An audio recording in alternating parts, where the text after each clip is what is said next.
Hola, pues espero que te encuentres muy feliz. El día de hoy vamos a ver el principio de la amplificación con transistores BJT. Es un tema que yo lo considero razonablemente importante porque ya empezamos a ver para qué nos sirve y cómo aplicamos todo lo que ya conocemos en necesidades ya más reales, ¿verdad? Recordemos nosotros que la región lineal obedece su nombre debido a que tanto el transistor opera en esa región, el voltaje de salida y la corriente de salida, alias voltaje colector emisor y corriente de colector respectivamente, son idealmente una reproducción lineal del voltaje y corriente de entrada, alias voltaje base emisor y corriente de base. Entonces a eso obedece su nombre y ese es el principio fundamental en el cual este tema se basa. En la segunda parte de este tutorial vamos a identificar algunos puntos para poder seguir adelante preparando algunos circuitos, dejando atrás todas esas variaciones que conocemos de la ganancia, de la corriente de colector, del mismo transistor. Y para ello nos vamos a auxiliar y hacer un recordatorio de los divisores de voltaje y de los circuitos Thevenin.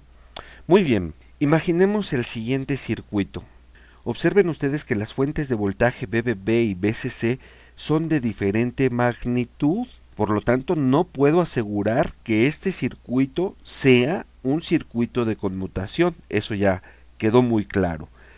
Pero sí entonces pudiera empezar a sospechar que este circuito va a servir para la amplificación. Bueno, nosotros conocemos esta relación, si sustituimos todos los valores tenemos que la corriente de base es igual a 300 microamperes y con ello ya podemos trazar la primera curva que aprendimos, ¿verdad? Que fue esa. Ahora encontremos el punto de operación, ¿dónde andará? Bueno, pues nosotros conocemos esta relación, tenemos la beta, que en este caso es de 100, y nos da una corriente de colector de 30 miliamperes. Con ello podemos calcular el voltaje colector emisor y nos da 3.4 volts. Ahí se encuentra el punto de operación de este circuito. Ahora encontremos la recta de carga, donde sabemos que ese punto de operación se va a mover. ¿Cómo encontramos la recta de carga? Bueno, pues tenemos que calcular la corriente del transistor cuando éste se satura.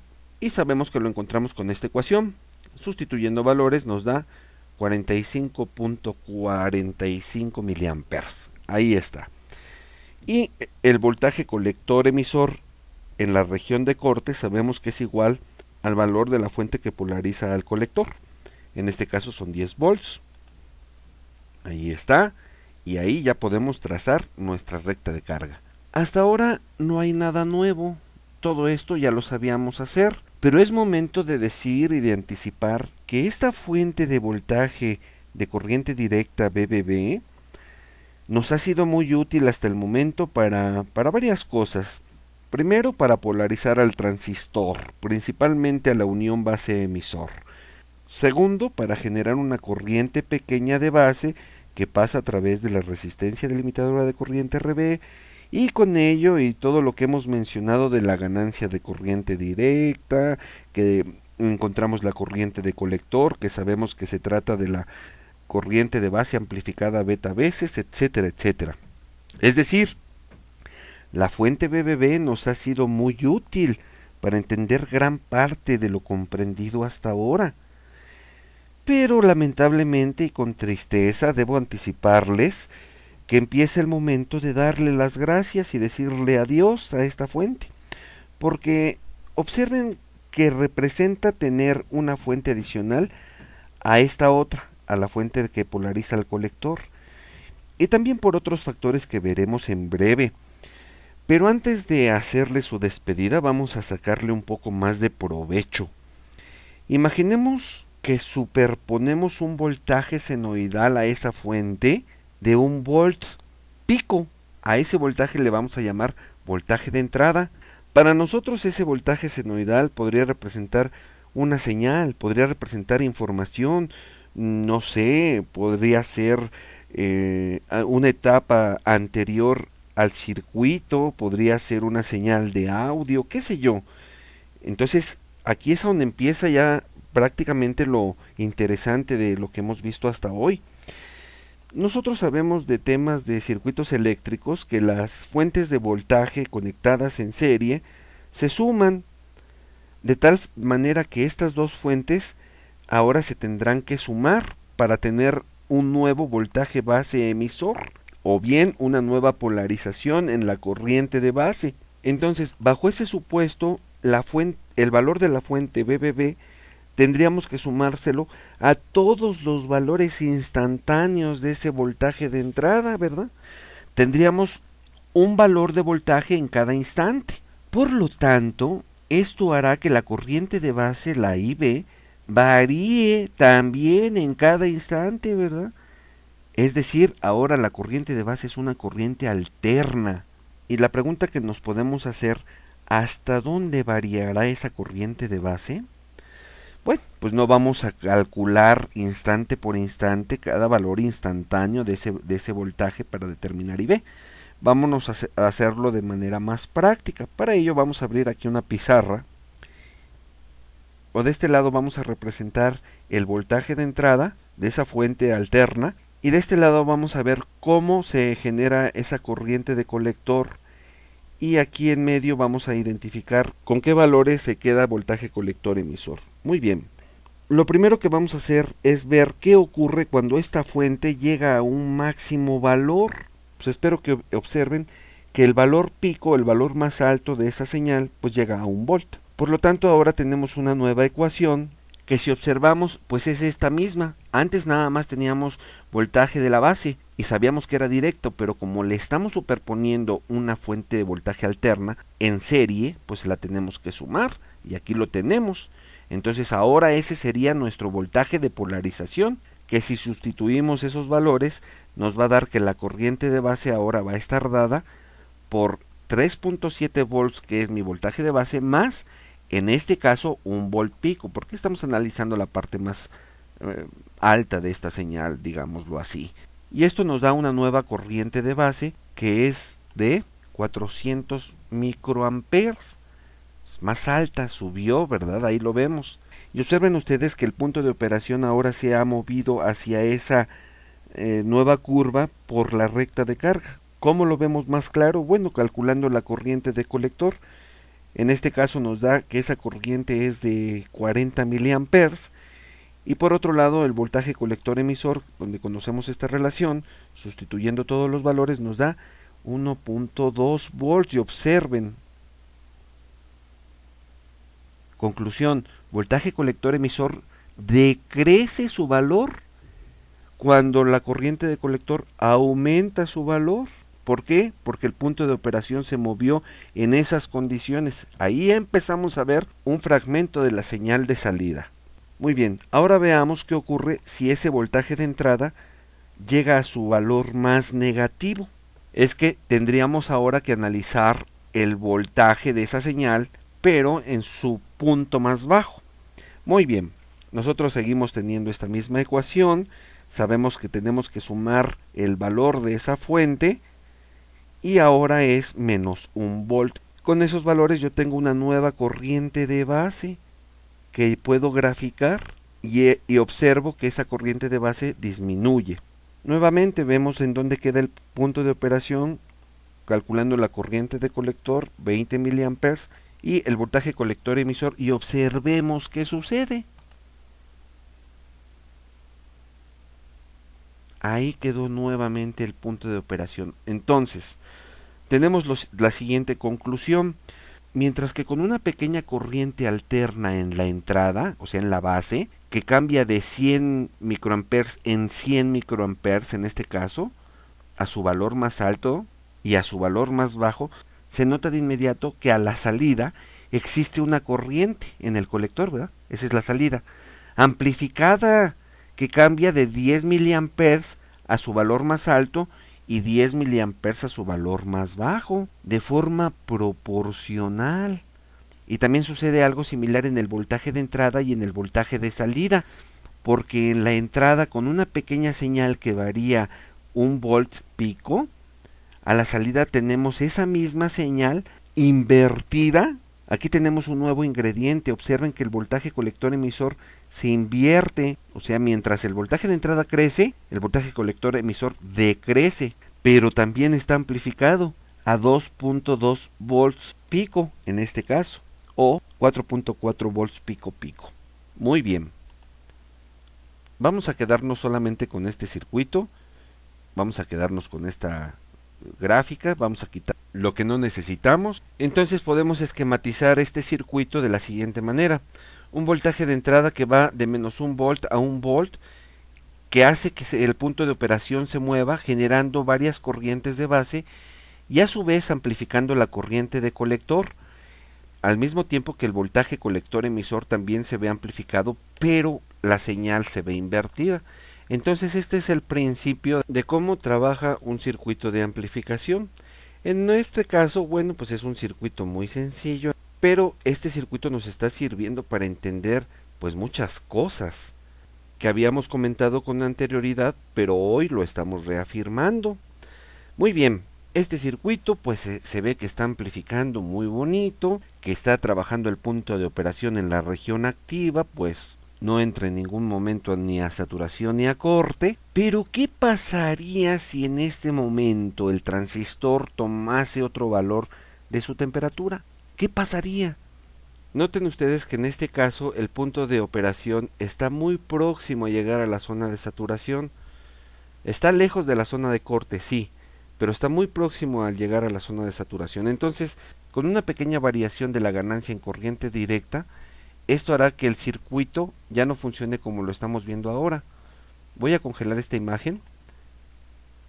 Me voy a quedar con las puras señales de entrada y de amplificación, pero suponiendo que esta beta está afectada por la temperatura, por ejemplo, entonces vamos a notar de inmediato que el punto de operación llega a la región de saturación, y en ese momento que llegó a la zona de saturación, oh sorpresa, la corriente de colector se corta y el voltaje colector emisor también.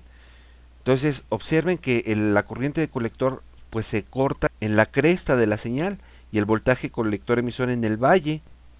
Vamos a imaginar que esa pequeña señal de entrada era, no sé, información de voz, por ejemplo, pero venía muy débil. Nosotros teníamos la necesidad de amplificarla para después escucharla con nitidez y estudiar toda esa información que traía esa señal. Bueno, pues lo estábamos haciendo excelentemente bien hasta que la temperatura cambió y nos cambió nuestra beta y se cortó la señal. Ahí ya vean que nos falta información. Ya la información se cortó, ya no está completa, ya no nos es tan útil así. Y por otro lado, también lo mismo pudo haber sucedido si el punto de operación hubiera viajado hasta la región de corte. Entonces en esa región pues se hubiera cortado la cresta de la corriente de colector y el valle del voltaje colector emisor. Muy bien, no obstante eso, nosotros podemos esquematizar a este circuito pues ya como un amplificador con un voltaje de entrada que varía de pico a pico, varía 2 volts. Este circuito amplificador nos va a entregar una salida amplificada que va a variar 2.2 volts o 4.4 volts pico pico, pero vean que está invertida. Entonces este circuito pues ya tendría un nombre. ¿Cómo le llamaríamos? Pues un circuito amplificador inversor. Pero este circuito sabemos que tiene la grandísima desventaja que en una pequeña variación en la temperatura nos puede ocasionar esto. Entonces, ¿cómo solucionarlo? Pues para ello vamos a hacer un análisis preciso de la polarización mediante divisor de tensión. Y eso lo vamos a explicar en el próximo video tutorial. Así que si tienes muy fresco la definición de divisor de voltaje y el teorema de Thevenin, pues te recomiendo en este momento parar el video y ver el tutorial que sigue. De lo contrario, pues te recomiendo que, pues qué mejor oportunidad para recordarlo juntos. Y bueno, la regla del divisor de tensión nos recordaba lo siguiente. Nosotros tenemos un circuito en serie donde sabemos que circula una corriente y en base a esa corriente se van polarizando estas resistencias para saber cómo es la polaridad de la caída de tensión en cada una de ellas. Muy bien, nosotros podemos tener el circuito así, o conectado a una tierra, o conectado a dos tierras. Sabemos que la corriente va a buscar su camino adecuado y el circuito va a funcionar de la misma manera. La regla del divisor de voltaje, recuerden que nos permite determinar el voltaje en cualquier resistencia en serie en un solo paso, sin calcular primero la corriente. Esa es la ventaja, que nos va a eliminar el paso de calcular la corriente. En este caso nos piden determinar el voltaje, que es lo mismo que la caída de tensión en la resistencia R2. Para esto nosotros conocemos la ley de Ohm, que la caída de tensión en esa resistencia es el valor de la resistencia por la corriente que pasa por ella. Pero la corriente que pasa por ella en un circuito en serie sabemos que es la misma que pasa por R1. De tal manera que pues nos conviene calcular esa corriente. Para eso sabemos que la resistencia total es igual a la suma de todas las resistencias, y con ello podemos obtener que la corriente que pasa por la resistencia R2 es igual a 1 miliamper. Si sustituimos esos valores en la ecuación A, vamos a obtener que la caída de tensión en esa resistencia es de 8 volts. El otro método que podemos utilizar para determinar la caída de tensión en las resistencias es a través de la ley de voltajes de Kirchhoff. Recordemos que la ley de voltajes de Kirchhoff nos dice que la suma de las elevaciones de tensión va a ser igual a la suma de todas las caídas de tensión en un circuito cerrado.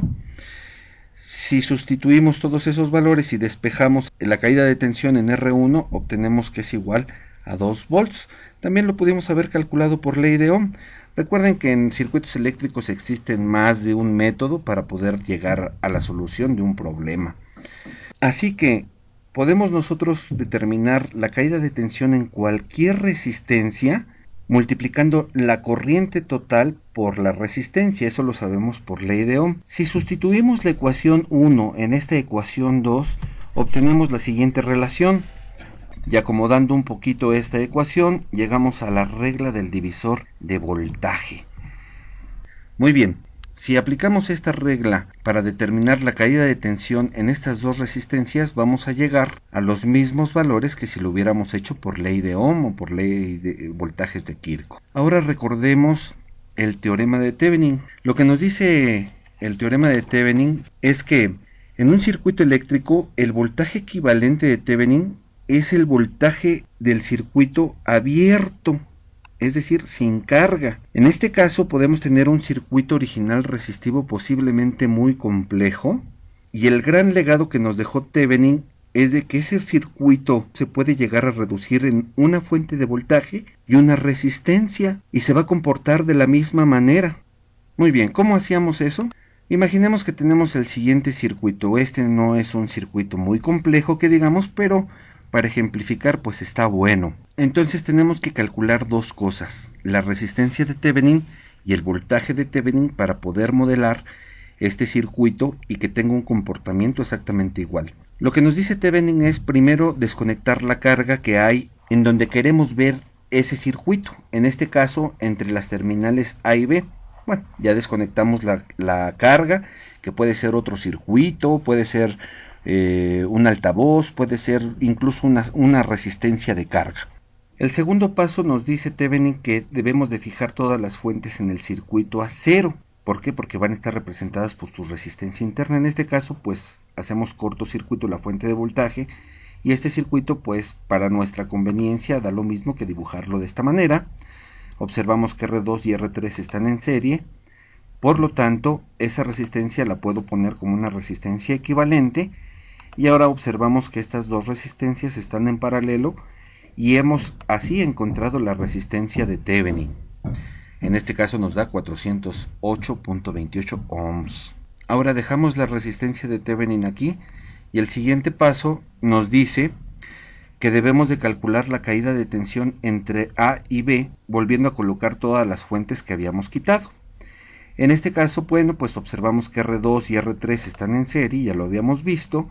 Podemos dejar este circuito equivalente, y por regla de divisor de voltaje determinamos la caída de tensión entre A y B, y ese es el voltaje de Thevenin. Sustituyendo los valores llegamos a que el voltaje de Thevenin es 4.08 volts, y con ello espero que observen a lo que hemos llegado.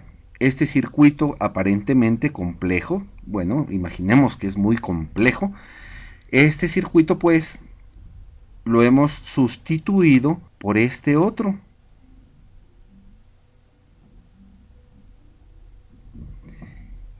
Y ahora, la corriente que pasa entre A y B y la caída de tensión que hay entre A y B, si colocáramos ahí una carga, es idéntica a la que teníamos en el circuito original. Bueno, pues espero que te hayan gustado estas dos partes de este video, que la información y el material aquí presentado sea útil para la materia o para la rama de la tecnología que estés estudiando, y no te pierdas el próximo video en donde veremos cómo aplicamos este recordatorio a los circuitos con transistores. Hasta pronto.